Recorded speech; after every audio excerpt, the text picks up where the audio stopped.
Guray miedosos y no miedosos. El día de hoy les he traído la segunda parte de Cuentos de Ultratumba. La historia de hoy es una mancha en la pared.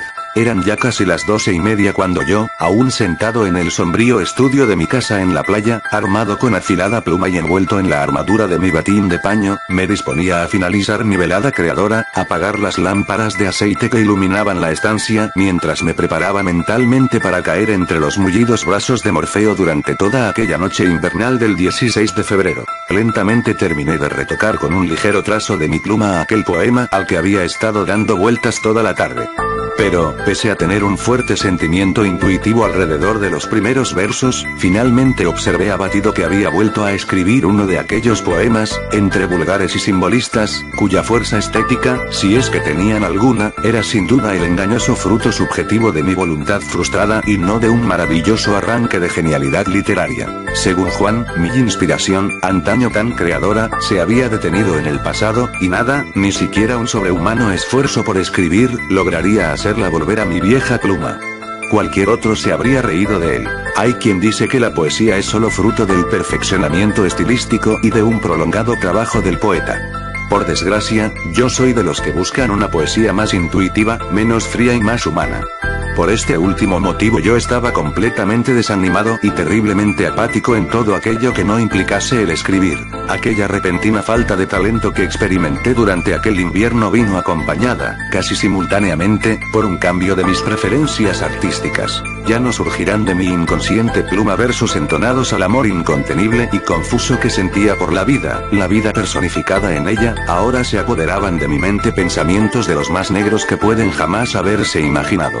Pero estas oscuras y tenebrosas sombras que acechaban mi alma eran solo meros atisbos de una realidad no empírica que sentía fuera de lo que llamamos mundo, algo más allá de lo que el ser humano puede llegar a comprender sin perder completamente el juicio.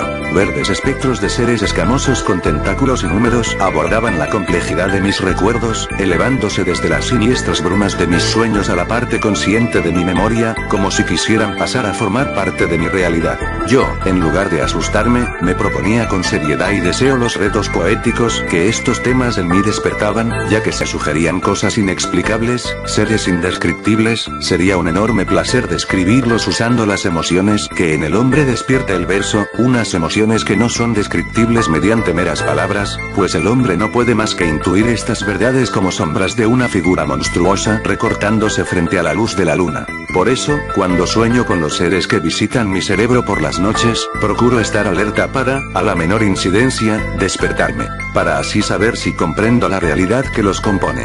Sin embargo, no me atrevo a subir a mi habitación el material de escritura.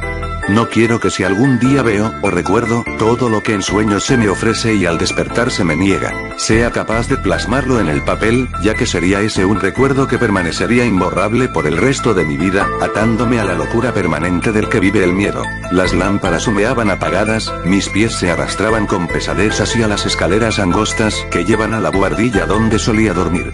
Entonces, al disponerme a subir los escalones de madera, me volví a fijar, como cada noche inquieta que pasé en mi nueva casa, en la húmeda mancha oscura de la pared del pasillo. Aquella mancha no tenía ninguna forma definida que me pudiera inspirar temor, pero una extraña inquietud me azotaba al mirarla, como si fuese la costra superficial de la piel de algo cuya realidad se hallaba tras aquella pared. Hasta tal punto llegaba mi obsesión, debido a la influencia de los sueños que me visitaban cada noche. La observé de nuevo, como hacía cada noche al subir a mi habitación y, como todas las noches, comprobé que la humedad verde que formaba aquel putrefacto dibujo en mi pared seguía expandiéndose por ella, contaminando el blanco tabique de yeso. Un paso hacia ella, mi mirada clavada en la desconchada superficie que abarcaba el cerco de humedad. Apartando inconscientemente la única lámpara que quedaba encendida en la casa, y que llevaba en la mano izquierda, de aquel trozo pútrido de pared. El olor agrio que emanaba de la mancha me invadió con violencia y me hizo retroceder, según creía yo, ligeramente mareado, ligeramente intoxicado por arcadas convulsivas y por náuseas, más bien mentales que fruto de la realidad que todos entienden por verdadera. Retrocedí unos pasos y, después, recorrí rápidamente los peldaños de crujiente madera que me separaban de mi ansiado lecho. Ya una vez metido entre las mantas, en lugar de sentirme evadido de todo temor, como era costumbre en mí, considerando ajeno a todo aquello que sucedía fuera de mi cuadrilátero lugar de reposo, más bien me sentía amenazado, debido a que era consciente que aquello de lo que provenía el líquido resumante en la pared de la planta inferior se hallaba justamente debajo de donde yo yacía. Mirando al techo de color oscuro, que alcanzaba a distinguir debido a la tenue luz proveniente de la luna que penetraba entre las cortinas de mi habitación, no podía cesar de pensar en lo que se encontraba bajo mi suelo, entre los bloques de ladrillo y yeso que formaban el inexistente hueco de la escalera. El frío temor de un imaginario e inminente ataque desde debajo del colchón atenazaba mi espalda, haciendo que los riñones se contrajeran provocándome un grave dolor en la zona lumbar. Traté de conciliar el sueño, tumbándome de lado. Mirando con los ojos, llorosos de cansancio, hacia el exterior de la ventana, hacia el cielo negro donde la luna colgaba, ofreciéndome su luz. Pero la visión de la pálida luna, casi llena, no podía hacer más que rememorar en mí los recuerdos de todas aquellas bestias que disfrutan de sus presas por la noche, y no podía dejar de darme cuenta de que la noche, aunque implique el descanso de lo humano, no deja de ser el día para monstruos innombrables capaces de cualquier atrocidad. Todos mis pensamientos me inquietaban.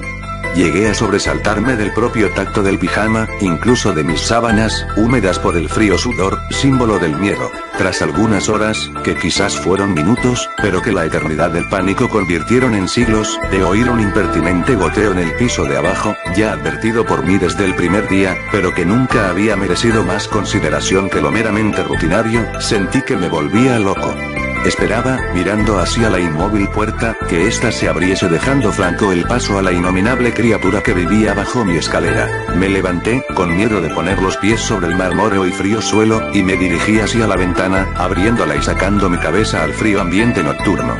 Me tranquilicé bastante al ver las blancas nubes corriendo suavemente bajo el albo satélite lunar, al oír al grillo, cantor de la noche, cuya canción puede llegar a exasperar al durmiente frustrado, pero que a mí me devolvió a la realidad que estaba a punto de perder por siempre. El aire fresco me sentó muy bien, la cordura se volvió a adueñar de mi persona, desterrando a la locura intuitiva que había exagerado hacía tan poco rato, debido a mi espíritu extremadamente emotivo y exagerado.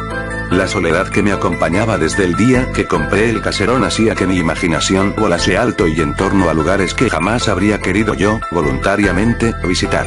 Pero ya estaba todo en paz de nuevo. Al entrar de nuevo en mi rancia habitación, la desesperación y el desaliento me aplastaron bajo un peso sobre mis hombros y mi alma que me hizo caer, inerte, al suelo. Aquello existía, la puerta estaba entreabierta, y la maligna entidad que permanecía junto a los peldaños de madera, emparedada desde hacía innúmeros años, dejaba ver un reflejo de su corrupta y leprosa alma, bajo la forma de una neblina color mostaza que ascendía de debajo de la cama en forma de pútridas volutas de humo cuyo amargo olor se me hacía insoportable. Entonces, en un arranque de furia provocada por mi locura, bajé a la planta baja, pasando sin volverme junto a la monstruosa mancha de la pared. Entré, con la lámpara de aceite que portaba en alto, en el trastero donde guardaba todas las pertenencias olvidadas por el anterior dueño de la casa, y, no encontrando ningún pico ni martillo lo suficientemente grande, agarré una charroma, vieja y rojiza por el óxido, volviendo hacia las escaleras, fuente y fin de mis temores más profundos e incomprensibles. El primer golpe descargado por el filo viejo sobre el yeso, que saltó en pedazos blanduzcos, resumantes de un verdoso limo, hizo que la cabeza del hacha se hincase en la pared, y al sacarla de su aprisionamiento, un tufo agrio, como el de la leche pasada, inundase todo el corredor. Mareado por la varada del pútrido aliento de la pared, y exaltado por mi febril estado, continué descargando golpes al tabique, que en lugar de despedir trozos compactos de yeso carcomido por el impacto del pico, empezó a supurar grandes cantidades de verde y denso líquido que empapaba el suelo y salpicaba las paredes. No sé cuánto tiempo permanecí golpeando la infecta muesca hecha por mí en la pared, pero con el esfuerzo de mi mente enferma logré abrir un agujero en ella de, más o menos, el diámetro de mi cabeza. Fui a asomarme por el negro boquete rodeado de chorreantes babas y algunos gusanos interceptados por mi hacha durante su trayectoria por el yeso. Pero cuando acerqué mi rostro al agujero una varada de fétido aire invadió mis fosas nasales, provocándome un terrible shock. Caí contra la pared del pasillo magullándome el hombro izquierdo. Pero en aquellos momentos no sentí ningún dolor, mis sentidos se hallaban saturados por el aullido de mis lacerados pulmones, quemados por aquel corrupto aire. En aquel momento miré de nuevo el agujero, jamás podré describir, ni en el más melancólico poema, por muy tenebroso e inquietante que este sea, la parte de la figura que asomó durante aquel breve instante por el otro lado del improvisado vano, para después retroceder, dejando que aquello que chorreaba por las paredes de la sala volviese a cubrir el agujero. Ventana hacia un mundo exterior que aquel recluido ser parecía preferir ignorar por el momento. Ahora me encuentro tumbado en una cama del hospital situado a las afueras del pueblo, hospital que tantas veces divisé desde mi guardilla durante los días claros, tan escasos en aquella comarca costera. Recuerdo aquella noche de incomprensible locura e irremediable temor. Nadie, si siquiera los médicos que me encontraron en aquel estado casi catatónico, me quieren explicar cómo me hallaron y la situación del pasillo de mi casa. Ayer, un colega de profesión y gran amigo me comentó que, cuando él llegó a mi casa, la pared que yo le indiqué por señas olía a yeso fresco y aún estaba blanda, evidenciando alguna reciente obra.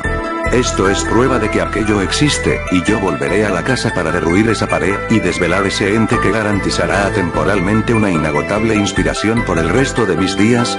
Gracias por verlo. Suscríbanse, comenten, dejen un pulgar arriba, y pásenlo a todo el mundo. Espero les haya gustado. Hasta la próxima. Bye.